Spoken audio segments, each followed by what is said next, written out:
हाँ जी, मेरा नाम डॉक्टर उमेश वाधवानी है और आज हम बात करने वाले हैं इरेगुलर पीरियड्स के बारे में। वो हमें क्यों होते हैं, इरेगुलर पीरियड्स का मतलब क्या होता है और अगर आपको इरेगुलर पीरियड्स हैं तो आप उसको नेचुरली कैसे फिक्स कर सकते हो। और बिफोर हम वीडियो चालू करें, मेरा 3 सेकंड का इंट्रो आएगा, फट से मेरा चैनल सब्सक्राइब करो एंड चलो बात करते हैं इरेगुलर पीरियड्स के बारे में।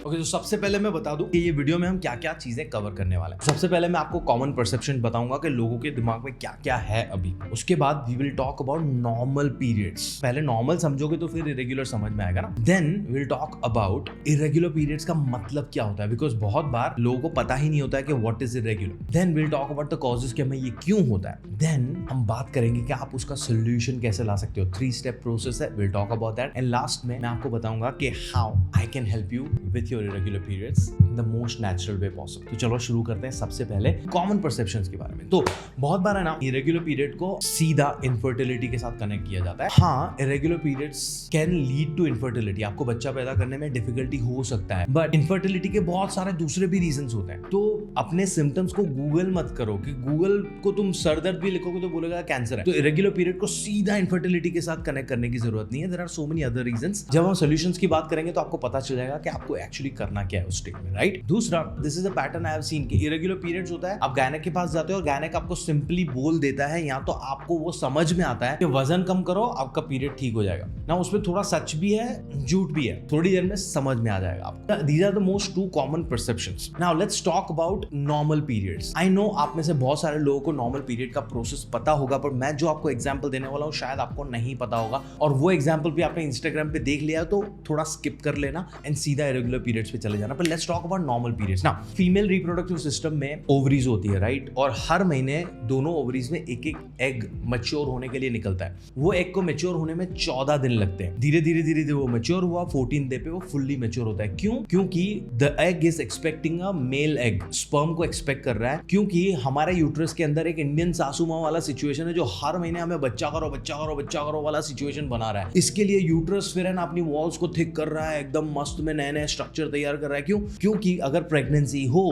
तो बच्चा और प्रेगनेंसी सेफ और स्मूथली जाए। और ये चीज है ना मिनार की, जब से पीरियड शुरू हो रहा है तब से लेके मेनोपॉज, जब पीरियड बंद हो रहा है, हर महीने हो रहा है। हर महीने प्रेगनेंसी नहीं हो रही है, राइट। तो ये जो नए स्ट्रक्चर बने हैं ना यूट्रस के, वो शेड होना शुरू होते हैं, और जो वॉल जो शेड हुई है वो ब्लीडिंग के थ्रू, तुम्हारे वजाइना के थ्रू बाहर निकलता है, and that's what we call periods. इसको हम मेंस्ट्रुएशन साइकिल बुलाते हैं in medical term. Short form में लोग एमसी बुलाते हैं, चम्स बुलाते हैं, मैं टाइम पे हूं बुलाते हैं। These are the different slangs they use. Are there any others? Please मुझे कमेंट्स में बताओ। बट ये सारी चीजें लोग यूज करते हैं ना। ये हो गया तुम्हारा रेगुलर पीरियड का साइकिल, और ये साइकिल है ना आइडियली 28 दिन का होना चाहिए, बट अगर वो 24 से 36 या 38 डेज तक भी है तो इट्स एब्सोल्युटली ओके। ये तुम्हारा रेगुलर साइकिल है, और ये जो ब्लीडिंग है वो 3 से 5 दिन रहना चाहिए। तो 3 से 5 दिन का ब्लीडिंग होगा, साइकिल तुम्हारा 24 से 38 दिन के बीच है, तो वो रेगुलर साइकिल है। अभी रेगुलर समझ में आ गया तो आपको इरेगुलर समझ में आएगा। अगर आपका साइकिल 24 दिन से पहले आ रहा है, 38 दिन के बाद आ रहा है, हर महीने आ ही नहीं रहा है, पीरियड्स के बीच में आपको ब्लीडिंग हो रहा है, आप सेक्स कर रहे हो उसके बीच में आपको ब्लीडिंग हो रहा है, आपको वजाइना में say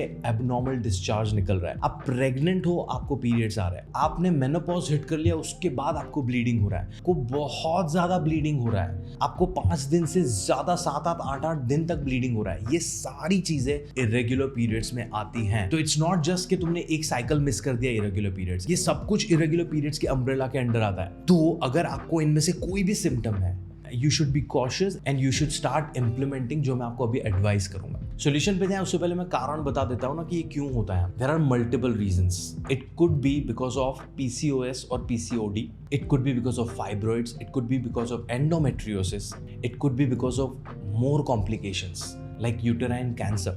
that is the reason तुम्हारा पहला स्टेप ये होना चाहिए कि do not take this lightly. Google आपको घर पे बैठे नहीं बता सकता कि आपको क्या कंडीशन है और आपको उसको लाइटली लेना चाहिए कि नहीं लेना चाहिए। गूगल के एक्सट्रीम होते हैं ना, एक तो होगा कि कुछ नहीं है, टेंशन मत लो, अजवाइन का पानी पियो, पाइनएप्पल खाओ, ठीक हो जाएगा, या तो बोलेगा आपको कैंसर है। इन बिटवीन है नहीं। और हम जैसे लोगों के भी ऑनलाइन भरोसा मत करो, बिकॉज 40-50 हजार 1000 मिलियन फॉलोवर्स वाले लोग इंटरनेट पे बैठ के आपको कुछ स्पेसिफिक एडवाइस नहीं दे सकते सकते, डायग्नोस नहीं कर सकते। एंड अगर आप इसको लाइटली लोगे और आपने इसको इग्नोर मार दिया तो you are getting prone to more complications. तो वो कॉम्प्लिकेशन अवॉइड करने के लिए आपको फॉलो करना है दूसरा step, which is be in a constant touch with a gynaecologist. हर 6 महीने में एक बार चेकअप करा लो ना बाबा। 500 रुपए, 700 रुपए, 1000 रुपए लेंगे ना, महीने का कितना हुआ वो? 200-300 रुपए। Consult a gynaec on a regular basis. चीजें ठीक भी चल रही है ना तो भी consult a gynaec on a regular basis, because there are so many conditions जिसके सिम्टम्स सुपरफिशियल आते ही नहीं है शुरुआत में। 2-3 साल के बाद हमें पता चलता है कि शिट मुझे फाइब्रोइड है, शिट मुझे कैंसर है। तो कंसल्ट, बिकॉज हमारी तरह मर्दों की तरह प्रिविलेज नहीं हो, हमें आपकी तरह हर महीने हार्मोनल टर्मोइल से जाने की जरूरत नहीं पड़ती है। आपके हार्मोन जो सिस्टम है ना वो हर महीने रोलर कोस्टर से जा रहा है। So there could be anything going on in there. Get yourself checked, और only and only a gynec after doing a sonography and some blood reports will be able to tell you कि आपको क्या problem है और क्यों आपको irregular periods है। तो do that। उसके बाद अगर आप कोई अच्छे गायनेक के पास गए हो, अनलेस एंड अनटिल वहाँ पे ऐसी कंडीशन है जिसको सर्जिकली रिमूव करना है या मेडिकली ट्रीट करना है, तो वो आपको मेडिसिन या सर्जरी रेकमेंड करेंगे। But in all other cases they will be like lifestyle change करो, because most of your reproductive problems come under one umbrella which is hormonal imbalance, because आप हर महीने hormonal turmoil से जा रहे हो। और हार्मोनल इम्बैलेंस की जब बात आती है तो लाइफस्टाइल चेंज की बात आती है। हमारे हार्मोन्स, हमारे लाइफस्टाइल, हम क्या खाते हैं, क्या पीते हैं, हमारा मेंटल हेल्थ स्ट्रेस क्या है, हम वर्कआउट करते हैं कि नहीं करते हैं, हमारा काम कैसा है, हमारे घर पे लाइफ कैसी है, हमारी नींद कैसी है, हमारी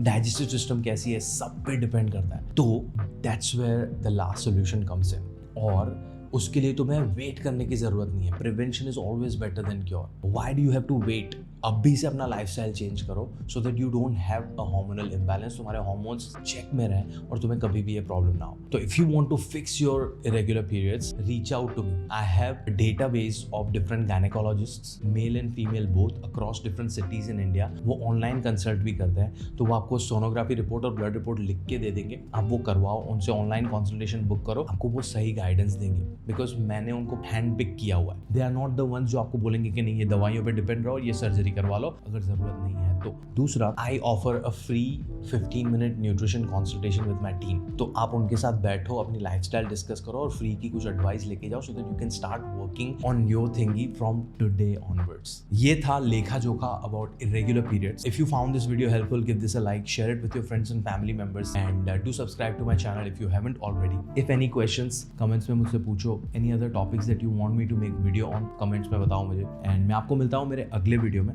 तब तक के लिए एक छोटा सा थॉट आपको देता हूँ। ओके, चीज़ों का आपकी लाइफ में इम्पैक्टफुल होने के लिए उनका बहुत बड़ा होना ज़रूरी नहीं है। अक्सर छोटी छोटी चीज़ें ही एक्यूमुलेट होकर बड़ा कुछ करती है। ये नेगेटिव एंड पॉजिटिवली दोनों तरीके से तुम ले सकते हो। पॉजिटिव चीज़ें तुम छोटी छोटी करोगे ना तो 1 साल के बाद उसका कंपाउंडिंग इफेक्ट दिखेगा, एंड नेगेटिव चीज़ों को तुम छोटी छोटी चीज़ों को भी इग्नोर करोगे ना तो 1-2 साल के बाद उनका कंपाउंडिंग इफेक्ट दिखेगा। And irregular periods may sound छोटी सी चीज़, but you know what I mean. चलो मिलते हैं।